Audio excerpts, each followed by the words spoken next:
তো? জি আপনার কাছে কি ফোন আছে? জি আছে। ফোনটা কি দেওয়া যাবে 2 মিনিটের জন্য? কি করবেন?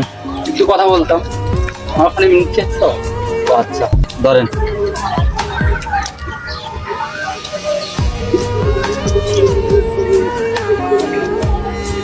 হ্যালো,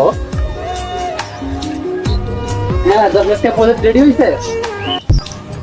আমি এই রাস্তায় আছি, আমার জন্য হেলিকপ্টার পাঠান তো। হেলিকপ্টার নাই? তাহলে যে প্রাইভেট কার আছে প্রাইভেট কারটা পাঠা দেন। আর ওখানে 10 লাখ টাকা লাগবে, ওখানে তো 10 লাখ টাকা পাঠা দেন। আর আমার ওই বোনের কাছে 20 লাখ টাকা লাগবে, ওখানে পাঠা দেন। ঠিক আছে। কি কথা বললেন? আমার ফোনে তো মিনিটই নাই ভাইয়া।